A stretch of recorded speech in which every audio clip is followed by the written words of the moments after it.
Yurka, you know how much of a snacker I am. You know how much I love to enjoy, like, snacking on foods in general, and how I'm a guy who, like, even when I go to the movies or watch movies, like, you've witnessed me personally snacking all the time. Yeah. That's one of the reasons why I'm built like a fridge. But anyways, beside that, this is one of the only movies where I actually put down my snack because of how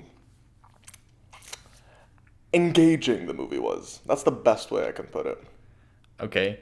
So I didn't expect, although I've seen a lot of movies with Hans Zimmer music, I didn't expect Hans Zimmer trying to give me orgasm so hard. Hey, save the praise for later. Save the praise for when we start the episode. Okay. I tried to keep it subtle, man. Okay. Go All ahead. right. Shall we begin? Yep. Let's go.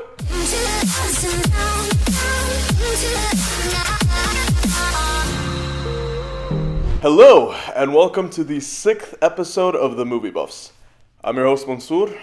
And I'm Mirka. So today we're here to talk about Dune. Finally came out. Or more likely known as Desert Boy Prophecy. Yeah. So, But, just give your score. I'm interested to see what your score is. 9.5. Holy shit. Oh my god. Yeah. will be a good episode. 9.5. No. So- Like, I'm telling you, it straight up hit me on so many vital spots. Oh my fucking god. I absolutely fucking adored it. Denis Villeneuve, for me personally, has never fallen under an 8. So, like, this is still, like, within his track record, and it makes sense. But this movie, for me, hit me so viscerally to, like, a point where I was like, okay. But, like, a 10, it's the closest thing you can get to a masterpiece without it being a masterpiece. Like, that's just more of a personal thing. Like, how I feel about the movie and about, like, how I watched it, how I experienced it. But otherwise, yeah, no, like, it's a fucking amazing movie. Like, I can't put it any better. It's the closest thing to a masterpiece without it being a masterpiece. Anyways, okay, you? So, this, cinematic masterpiece, like the visual effects are seamless, the all-star cast. Wait. What's your score? I'm getting to it. All-star Okay. cast, amazing visual effects. Like the cinematography is like beautiful. The cinematography made me like 5 times, so yeah. I can't give this film more than a 4. What? Yeah. You're at a serious. 4? I'm giving it a 4. I'm serious. I'm dead serious. Like, this movie was a massive disappointment to me. Given all the hype, given all the cast that was involved. I'll get to it. Why? 4? Like, okay. Yeah. This is very, very, very interesting. Okay. I'm actually now intrigued. All right. Okay, so let's start with the good then. Let's go there. Because I'm still, like, in shock. Like, because we're usually not this varied on a movie. Like, we're maybe 2-3 points apart, but we're like 5 points apart. I'm surprised you're this high up. Like, I don't understand it, honestly. But, like, get to it. Like, I understand the goods. The goods that are good here are amazing. Are phenomenal. But I wonder what puts you more into the bad. Because I can understand. Okay, so here's one aspect of the movie. Like, this isn't a full movie. This is half of a movie. So, like, you get through the first act and, like, the first half of the second act. So, like, they kind of leave you high and dry at the end, but, like, with everything... I'll get to it. Okay. So, I mean, okay.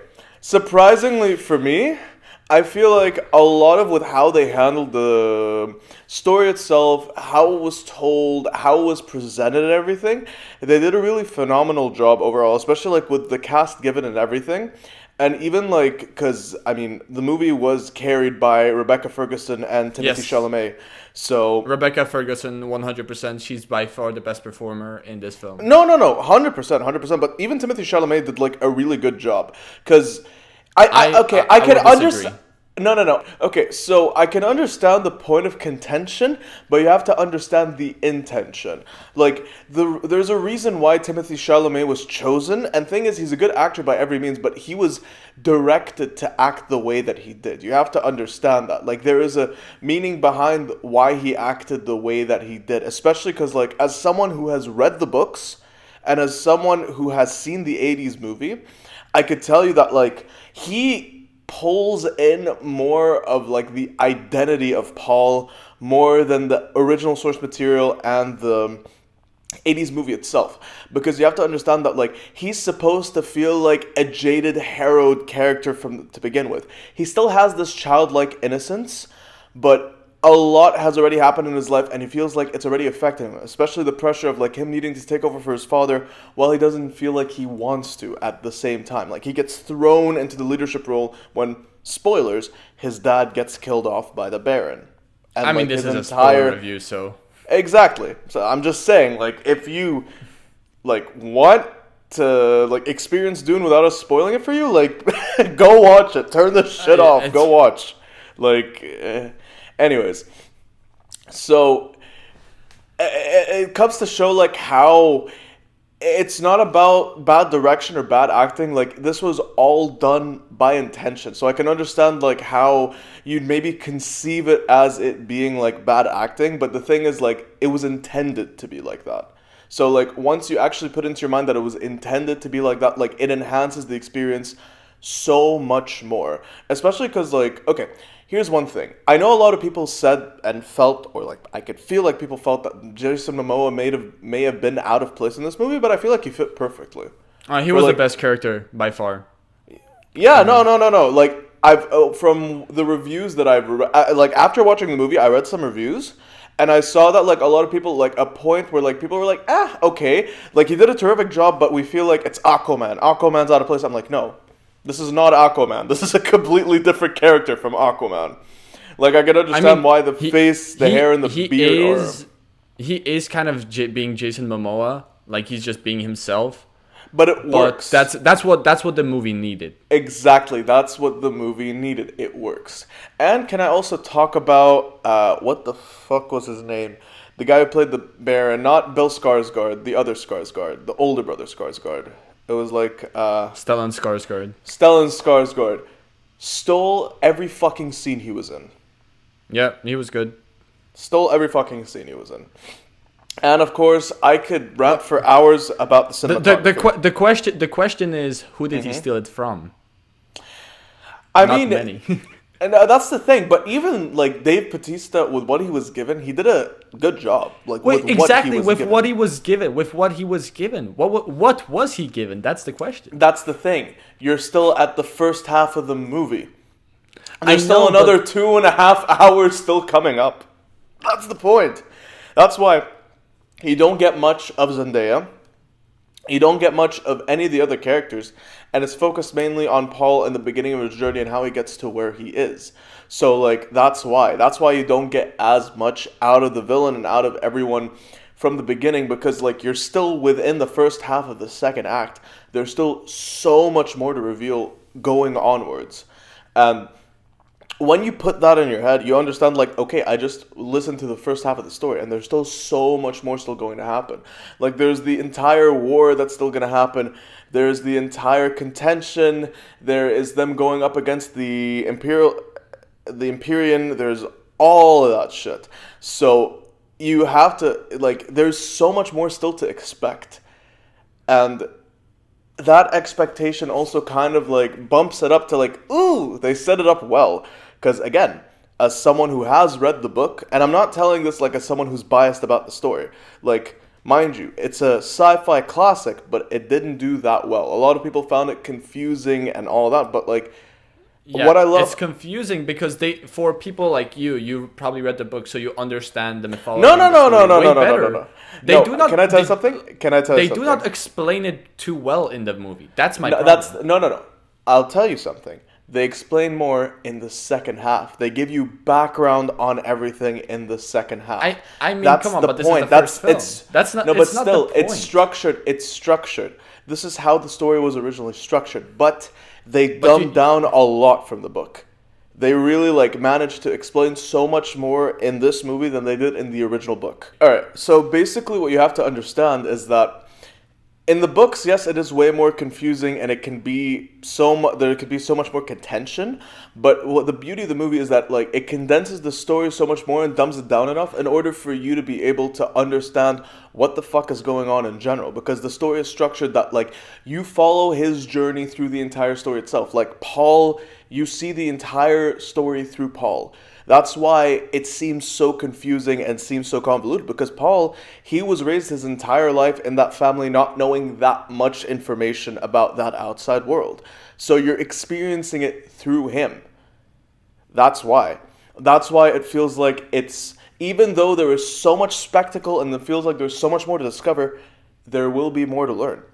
You get to know different characters. You get to know more history about the planet, and you get to learn more about like the entire story itself and what led them to what they are now. Like the entire mystery behind spice, the entire idea of why everyone's fighting over the spice, like in more detail, why this war happened, the mystery behind the legend itself of that he's the prophecy child, and like all of that. So like they explain that more in the second half. That's the point. That's why it feels like it's much more of a slow burn. But this is the Denis Villeneuve like stamp. He always makes the first half slow, and then the second half he picks it up. So that's why it feels like this is one of his more slow films. Because again, this isn't the entire movie. This is just the first half. Once you jump in the second half, you get so much more information, and you get so much more understanding of the world itself and what is supposed to happen. So that's why. Okay. With that, I guess, can I get into my feelings or why I think it's a 4? Go ahead. So I was thinking about a 5, but just, recently we reviewed No Time to Die, and I enjoyed seriously, and I enjoyed No Time to Die way more, even though, like, there's a lot of pros going into this. Like, generally, I just did not have a good time watching it. The experience, like, with my eyes and like the beauty and everything, is phenomenal. But that's just you can't make a good looking cake with it tasting like shit. Like that's like, it looks beautiful, but like they're trying to be so artistic. There's so much B-roll. It's going so slow that it completely forgets to give a coherent story and to do any sort of meaningful world building. As someone going into the film not knowing anything about Dune, this whole story was about spice, and you don't really get to know what even spice is. Okay, I can see how that. Okay, I can understand from your perspective why it feels like that, because you feel like that it's a little not that it tastes like shit, but like it's underflavored. Like you feel it does taste like shit. Like, it's beautiful, but it does taste like shit. So like, this movie looks fantastic. The visual effects, the cinematography, arguably like top tier, if not greatest of all time. Like, the mix and the aesthetic, the uniqueness of Dune just is there. There's an all-star cast, some great scenes, even especially the best performance overall is Rebecca Ferguson. I was surprised we got so much of her, but she was great. We got a solid one scene in the tent from Timothée Chalamet, but otherwise, like, the story and everything is so underdeveloped. Let me get back to this. Like, someone who hasn't read the books, this is a first movie in what they hope to make a 2-part thing, maybe more sequels because money and shit. Well, no. It's Denis Villeneuve. We'll see. He's only gonna make the second movie. That's it. He wants to go by the book. Denis Villeneuve is not one of those guys who like makes a project for money. Like, he is a guy who does it out of pure passion. Joaquin Phoenix never does sequels for Joker. He's back already. They're talking about the sequel, so money makes magic happen. Doesn't matter. I'm not even I'm not even necessarily thinking there will be a part 2. Honestly, we'll see. So this is a first part that needs to function on its own. If you watch Lord of the Rings, Harry Potter, if you watch even The Hobbit, if you watch anything Pirates of the Caribbean, it's not, even though like some of the movies connect, like Harry Potter, of course, it's 8 movies. Lord of the Rings is the trilogy, Hobbit trilogy. These movies all Star Wars as well. Star Wars as well. That's a Each point where I movie- can agree with you. That's a point where I can agree with you. Like the each fact movie that it works doesn't on its stand. Each movie sets up its own world. The first movie, especially, we get to understand what is the world that we live in, what is going on, and here we're thrown into a situation which, of course, could happen. You want to get to a certain plot point or something, a certain plot line. You sometimes have to get thrown in, but that's where good exposition happens. It's good where good, it just has to be handled well. The world building. But we don't even someone who hasn't read the books. I don't know what spice is. What is so special about spice? I mean, they do explain it in the beginning, by the way. Very briefly. They do. They very do explain it in the. briefly. Yeah, but that's all you need to know for now. That's the point. They say But anyways, it's the most understand. valuable thing in the world. But why? Like And they say it's because they tell you it's because it has a type of mind-enhancing effect that allows you to travel through space easier and quicker. Without it, you cannot travel through space. That's why it's one of the most valuable things. They say that at the beginning of the movie. The world building just isn't as The Hobbit. It isn't as Lord of the Rings, as Harry Potter. You don't know what's going on. Okay. The characters That's- are all okay. over the place. You just snap. There's so ton of footage that could be just cut. So much B-roll. And when I get to the performances, let's get to Timothée Chalamet first.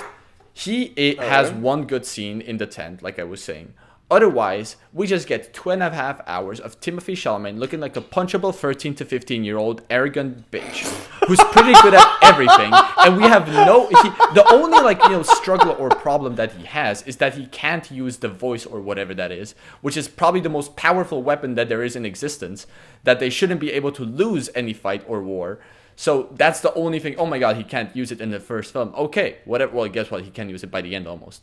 But there's no arc that he has to go through. Like it kind of draws him to the desert. What type of arc is that? Like that he keeps having. Okay, well, this is what we get of Zendaya for 2.5 hours. We get always a B-roll like Zendaya looking over her shoulder in slow-mo.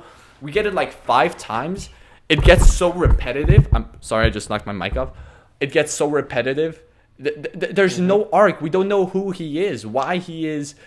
I know he's like supposed to take over for his father. He's pretty good at it, but he wants to fight and stuff. He feels close to Duncan.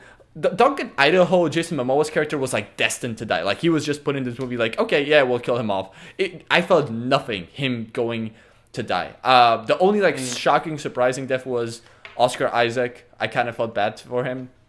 But it kind of happened out of nowhere that I was like, oh, okay, weird, whatever.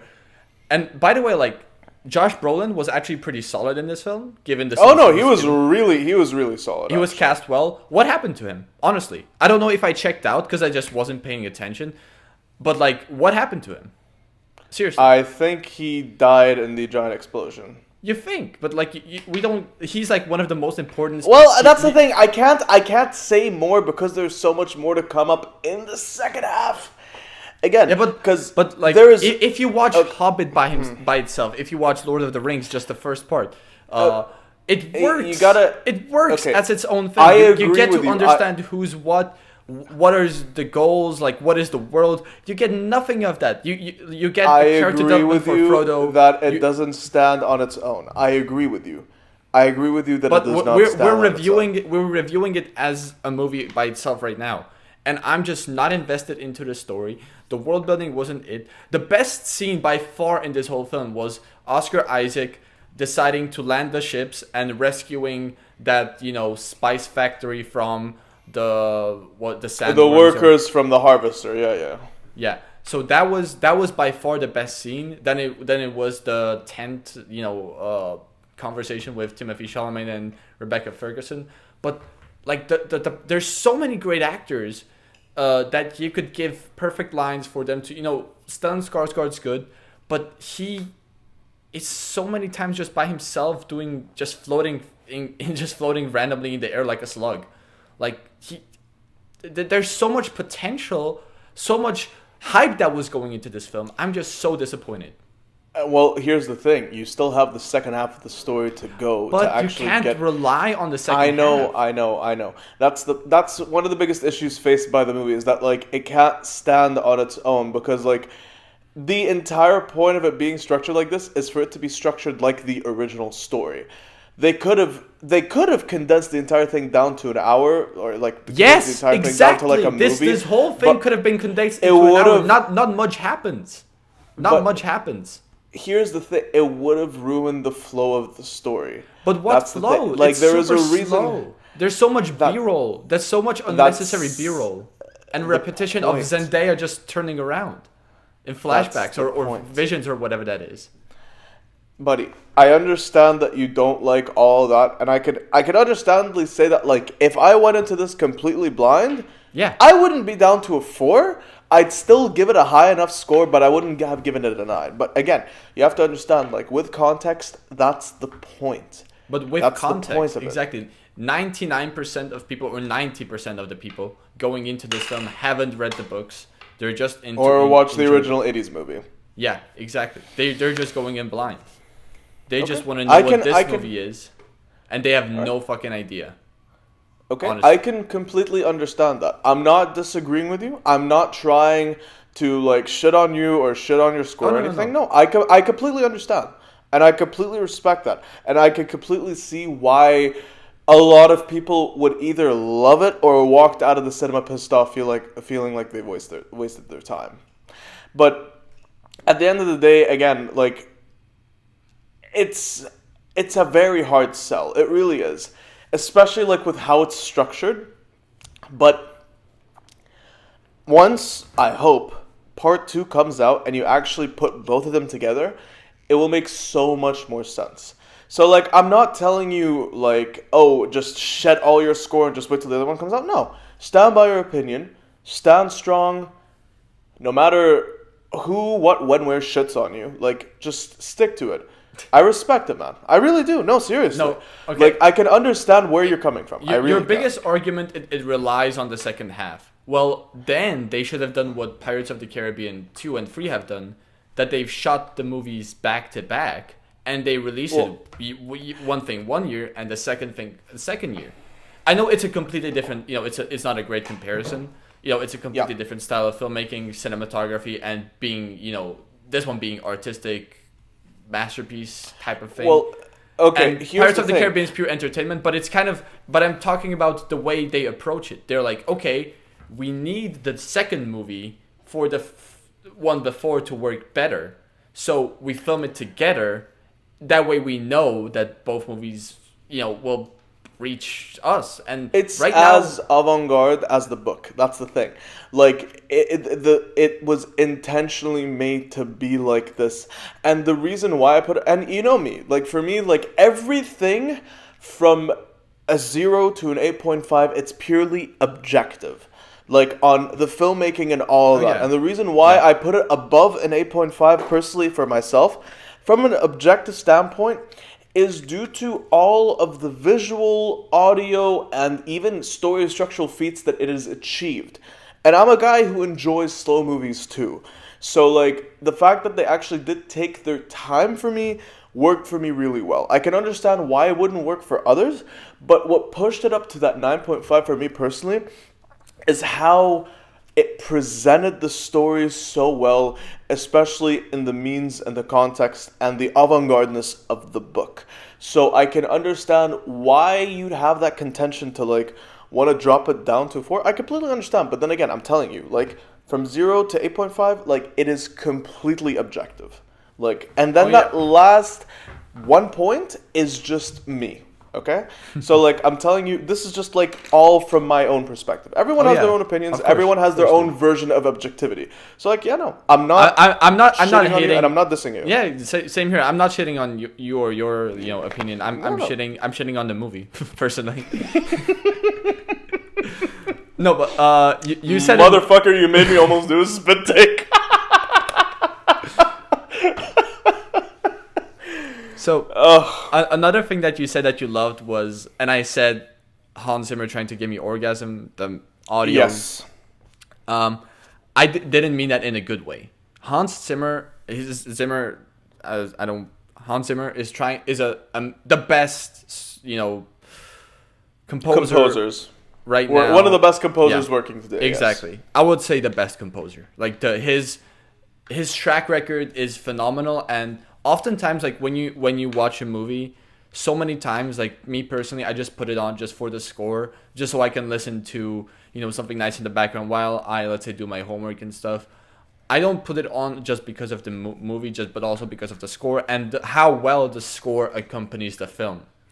Here, I don't know if he like started doing drugs or something, but he goes all out, not in a good way.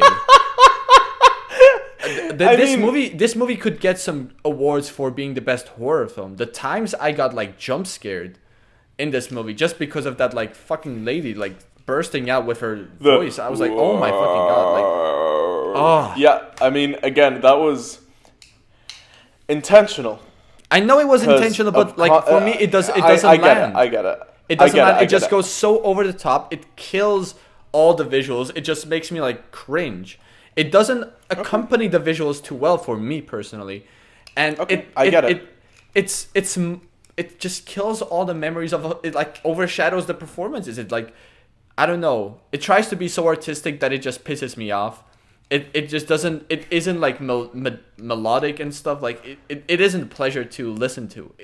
As much this should be a harmony. Like the visuals are great and the music is great. Even if the so you mean like a good example of that would be like Oldboy 2003. Yeah. Okay, I get it. Fair enough. Like I can understand where you're coming from, and I can understand why you didn't enjoy it as much, especially because like you have a certain expectation of Hans Zimmer. So like this is way out of his field. But again, the entire thing was created and made as a means to like as a meme. As a means, not a meme. As a means. I would respect the movie more if it was a meme. Okay. Well, as a means to just like enhance the world building. So like I can understand. But the movie doesn't do no world building. Probably the screaming voice is the biggest, the most world building thing that we get. The most world building thing. That's probably it is. Well, again, it all comes from perspective. I know. Yeah, no, again, like, I can completely understand why, because, like, you're not really a guy who enjoys, like, artistic, metaphorical films, all in all. So, like, I can understand why this point for you, like, you feel like, I can't, But, like, for me, again, like, it's an enhancement. Like, it does a change, it makes a difference, and it does all that. But, like, at the end of the day, it's down to perspective. So yeah, it is. So one final point that I want to make, like I still want to praise Jason Momoa. His character was great. I want to praise Josh Brolin, Dave Bautista, Stellan Skarsgård, Rebecca Ferguson mainly, like above all. Oscar Isaac was solid. I feel like he could have been a tad bit better, but he was solid. Timothée Chalamet was solid. So like the performances were good. I just feel like they could have had much more to give. It's a 2.5 hour film. You have enough space for everyone to shine, but there's like I said, so much just dumped footage of nothing and B-roll. My personal opinion, that it just wastes the potential that you could have had. But the final point, like I was saying, so the reason why I was dragged back into the movie was it suddenly went quiet. I was like, oh, okay, we're getting serious. There was a fight about to happen. And Timothée Chalamet's stuntman was actually pretty solid in that first fight with, practice fight with Josh Brolin. I feel like that was a pretty solid fight. That was not Timothée Chalamet's stuntman, that was Timothée Chalamet. You could pretty easily tell which, like, when he was doing flips from the back, it was a stuntman. Okay, no. A lot of the choreography was done by Timothée Chalamet, but like a lot of the more complicated stuff was done by a stuntman. So I know, but like it was solid. That's what I'm trying to say. Josh Brolin sold it, and Timothée Chalamet, the stuntman, sold it, and then Timothée Chalamet with his angry little teenage boy face sold it too. Angry little teenage boy. Finally, there's the final fight. It's very intimate. It's not a ginormous battle that you would normally expect. It was very different. It was a final battle, final little small fight, 1-on-1. Oh yeah, Even though the it one was, what? yeah, that's what I want to talk about. Okay. It was intimate, even though it was pretty easy to guess who will win. It like there was no tension at all, but it suddenly went quiet. So I was like, okay, so they're getting serious. Here we go. Well, that fight was like one of the worst fights I've ever seen in a movie. They were just like waving their arms like this, like their straight hand with a knife. What was that? There was no choreography. They were like, whoa, whoa. And it was not like you were saying before we discussed Old Boy 2003, where it was an organic, natural fight. They were literally stiffening up their hand, waving it up like this with a knife, and it had no beauty, no organicness, no nothing. And then, like, at the point where I was like, oh my god, this is a terrible fight, guess what came back? That fucking scream of Hans Zimmer trying to jump scare me again. Ruined the fight, ruined the movie. I was like, just so pissed off at the end of the film. Hans Zimmer jump scare. That's like a term I never thought I'd ever hear in my life. Hans Zimmer jump scare. I never thought I'd hear those those like 4 words put together. Also, another thing that I forgot, Javier Bardem was also pretty good. Even though Yeah, Javier Bardem sold it. Yeah. Nothing to do, but still he was good. But another thing, like they promoted this as a movie, Timothée Chalamet and Zendaya. These guys are our 2 leads. Zendaya shows up 10 minutes left in the movie. She only has like 5 visions inside like the mind of Timothée Chalamet doing this. In slow motion, just like turning around in slow motion, like being out of focus, in focus, dreamy visions, and then she appears out of nowhere in the last 10 minutes. Don't promote her being like as if she was the second lead. Be like, yeah, we also have Zendaya in this film. Don't have her being all the interviews, all the, festivals, be like the one that you take photos of. You just wanted to have Zendaya in this film so that you put it her. Oh my god, like there's just so many things that pissed me off. About this film. I know. I understand that, but I mean, hey, at the end of the day, it's just about perspective and taste. It is, so, yeah. If you like this film, like I'm not hating on you. I see there's a lot of things to love, like I was saying. Visual effects, cinematography. I mean, if you like here. Jump scare, Hans Zimmer, then good for you. Jump scare Hans Zimmer. No, but like again, same from the opposite. Like, if you don't, I'm not gonna go like as film dudes be like, oh, if you don't understand the contention, the context. No, like I'm just gonna tell you, like, if you don't get it, if you don't want to try and get it, if you think it's too slow, fuck it. I mean, that's just you, man. If you don't like art movies that much, then okay, that's just you. I don't think the movie was trying to us get it, to have like general audiences get it. Well, it wasn't trying too hard. Like it wasn't. Lord of the Rings, like I was saying, anything. Like it was made to be like this. That was the intention. Yeah, the movie wasn't trying. That sums it up about right. Oh my god! No, like it wasn't. Anyway, I'm sorry. I'm so harsh on this point. movie. The part of the score that also puts it so low for me was just the disappointment. Like there is so much hype, so much. When you just look at the photos, you see the suits, the surrounding. Like you just feel like yes, okay, this will. Can I say one good thing? Can I say one good thing that I hopefully you agree with me on? The fucking worms. The fucking worms had like a Lovecraftian horror to them, and I absolutely fucking love that. I actually... The worms. I do have one bad thing to say about that. That's like the only VFX nitpick that I noticed. But that's a very minor thing. Like the sandworms are amazing. If you watch like the spice factor or whatever that is, being when it sinks down into the into the sandworm, it just kind of cross dissolves into its teeth. It just randomly disappears. It doesn't like sink down. It just cross dissolves into nothing. Okay. That's more editing. Yeah, that's more editing. That's not. Oh really, yeah, that's another thing. The editing in this movie is atrocious, but that's like again. That has nothing to do with choice. That just like choice. Yeah. That's choice, my personal like opinion. Like it just cuts into random B-roll and stuff. It's like all over the place. But that's just a nitpick. The sand words were amazing. All right. I guess that sums it up for today. Yeah, I think I pissed off a lot of people. Ah, fuck it. I'm the one who usually pisses off people anyways, so, like, it's nice to have a little bit of switch of places. You know, you take the hate for once. But, oh well, I mean, at the end of the day, it's all down to perspective. Like, Yep. there's nothing you can really ever change about that. Like, if your tastes change and you appreciate it more over time, then yeah, sure. If not, then whatever, dude. Your life. You live it however the fuck you want. I'll wait for Czech dubbing version to help me maybe try to understand it more, because like it probably will be less artistic and more organic, more easier to understand, maybe some more exposition, because like this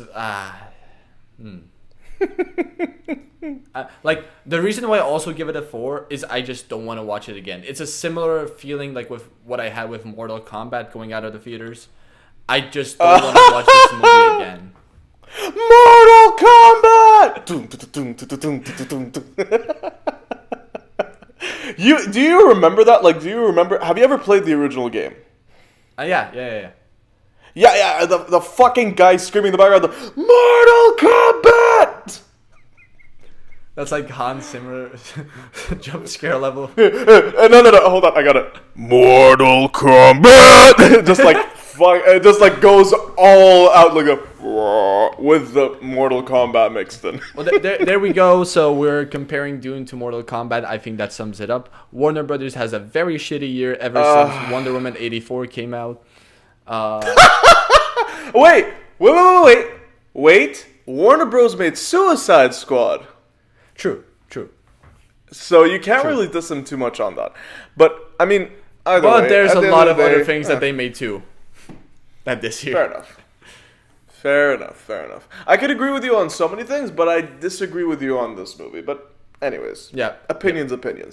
Exactly. But thank you guys so much for watching. Again, this was a very odd episode.